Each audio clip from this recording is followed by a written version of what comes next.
Oi, crianças! Como vocês estão, hein? Eu espero que bem. E hoje a nossa aula vai ser sobre ciências. Então, peguem a apostila, tá? Pra gente dar continuidade no nosso aprendizado. Hoje é dia 12 de maio de 2020, terça-feira, tá bom? Então, vocês vão abrir a apostila nas páginas 10, 11 e 12 e vão me acompanhar, tá? Podem ir lendo os textos enquanto acompanho a nossa aula, pois será essencial a leitura deles para poder realizar as atividades que serão propostas. Nós vamos dar continuidade no estudo dos nutrientes, tá bom? Nós já falamos sobre proteínas, sobre lipídios, falamos também sobre as vitaminas. Hoje nós vamos falar sobre o restante, tá bom? Dos nutrientes que fazem parte da nossa alimentação. Na página 10 tem o box É Verdade. E ele diz assim: o sal de cozinha é usado como tempero e é um tipo de sal mineral, obtido pela evaporação da água do mar nos depósitos chamados salinas. Isso é verdade ou mentira? Bom, nós já sabemos que é verdade, né? Porque como nós estudamos, existe o processo de dessalinização da água e a partir daí, né, a gente consegue retirar o sal da água do mar. E nós vamos falar sobre os sais minerais. O que são sais minerais, né? O nosso organismo necessita deles, mas em quantidade baixa, em quantidade pequena, tá? Se a gente deixar, né, de consumir, a gente pode ter problemas, o aumento da pressão, anemia e problemas na tireoide, que é uma glândula que está localizada na nossa garganta. Vamos entender um pouquinho sobre isso, tá? O nome, né, do sal é cloreto de sódio, tá? E para a gente utilizar ele no sal de cozinha, ele vem misturado com iodo, que é uma substância, né, retirada de frutos, dos componentes, perdão, do fundo do frutos do mar, tá bom? E aí os dois juntos fazem uma boa ação no nosso organismo. O cloreto de sódio, né, o sal, ele é muito importante para ajudar as células nervosas a transmitirem impulsos pelo nosso corpo e fazer a gente funcionar, tá bom? A gente conseguir, né, pensar, brincar, correr, pular. Ele ajuda, então, nesse quesito, tá? E aí o iodo, por que a gente tem que ter esse consumo de iodo? Aí ele já tá presente no sal, pra gente não tá consumindo, né, em outro tipo de outro tipo de refeição. O iodo, ele vai ajudar a gente a não ter um probleminha na tireoide, chamado de bócio. Na apostila, ó, é quando a gente tem um aumento, como se fosse uma inflamação, tá? Dessa glândula da tireoide. E aí fica com um caroço, um carocinho na nossa garganta. Por isso que é muito importante a gente estar regulando e se alimentando desses sais, mas em pequena quantidade, tá bom?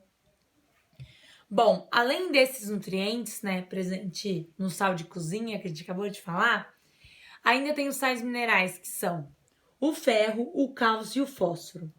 Eles ajudam de forma extremamente importante, tá bom, no nosso organismo.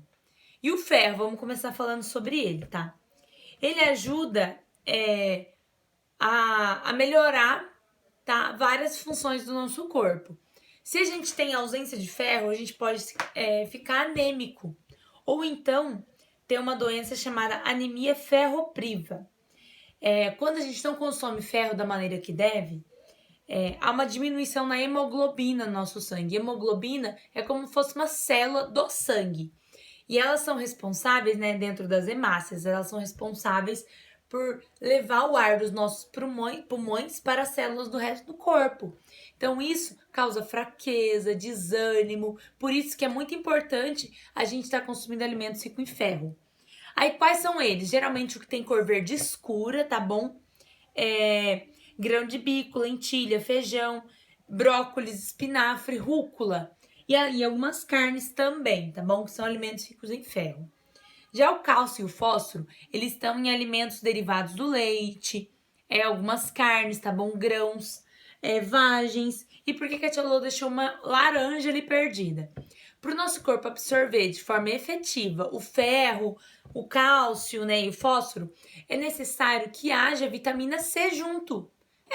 Por isso que quando a gente come bastante verdura, né, ou a gente pode temperar com limão, ou então chupar uma laranja depois da refeição. Isso vai ajudar o nosso corpo a absorver melhor o ferro e essas outras substâncias, tá bom? Se a gente consumir muito pouco fósforo e cálcio, a gente pode estar tendo também uma doença chamada osteoporose, que é quando os ossos ficam frágeis, né? Isso geralmente acarreta pessoas na velhice. Por isso que é muito bom a gente estar desde sempre se alimentando bem com eles, tá? A outra classificação que nós temos são os carboidratos. Eles são os principais fornecedores de energia para o nosso organismo. E aí eles estão em alguns alimentos, como massas, pães, bolos, né? Em algumas frituras, refrigerantes, chips, tudo isso é carboidrato. Também é no milho, tá? Alguns grãos possuem carboidrato, batata, mandioca. E aí é importante ressaltar que eles podem ser doce ou salgado. Se a base deles for a sacarose, ele vai ser doce, um alimento doce. Se ele for com base no amido, ele vai ser um alimento salgado. Aí tem o jogo rápido. Vamos responder junto, bem rapidinho, tá? Tem um quadro com algumas palavras e ele pede pra gente completar as informações, tá bom? Aí a tia Lô já deixou. Deixa a tia Lô passar esse pra gente fazer o jogo rápido e depois eu retomo falar das fibras. A letra A. Sobre a quantidade de que o alimento fornece. A embalagem ela possui a quantidade de energia, tá? Os rótulos de que cada alimento nos fornece. Vamos completar com a palavra energia. A B. Sobre os nutrientes contidos nos alimentos e a quantidade de cada um, tá? Isso é sobre, a gente está completando sobre a informação que um rótulo de um alimento traz. E a C. Esses nutrientes contidos nos alimentos, eles podem ser o quê? Proteínas, carboidratos, sais minerais, vitaminas e gorduras. Mais pra frente a gente vai começar a fazer a leitura também dos rótulos, tá bom? Dos nutrientes. Agora a tia Lô vai falar, tá bom? Sobre as fibras alimentares e seu papel no nosso organismo. Só retomando, às vezes alguém ficou perdido, tá? O jogo rápido que a gente fez agora há pouco estava na página 11, a tia Lô deixou anotado. As fibras alimentares, elas não fornecem nenhum tipo de nutriente, viu? Elas não são absorvidas pelo nosso corpo e elas chegam intactas, né, ao intestino. Do jeito que a gente come, elas são eliminadas, né, nas fezes. E por que a gente tem que consumir, então, as fibras? Bom, elas ajudam a melhorar o funcionamento do nosso intestino, a dar saciedade. Quando a gente come bastante fibra, a gente se sente mais cheio, ou seja, come um pouquinho menos e se sente bem saciado. Elas estão presentes em frutas, verduras, tá? Farelo de trigo e alguns cereais e leguminosas. Então a gente também precisa consumi-las, porque apesar do nosso corpo não absorver as fibras, elas ajudam para o nosso intestino funcionar melhor, tá bom, pessoal?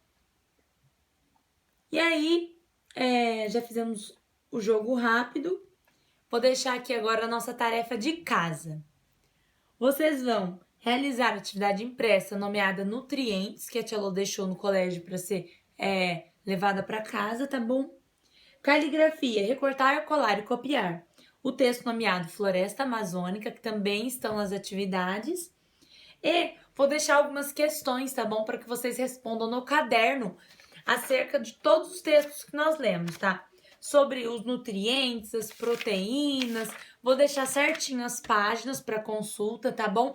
E as perguntas a serem copiadas. Lembrando de colocar cabeçalho antes de realizar a atividade com a data do dia de hoje, tá bom? Um beijo enorme e até a nossa próxima aula!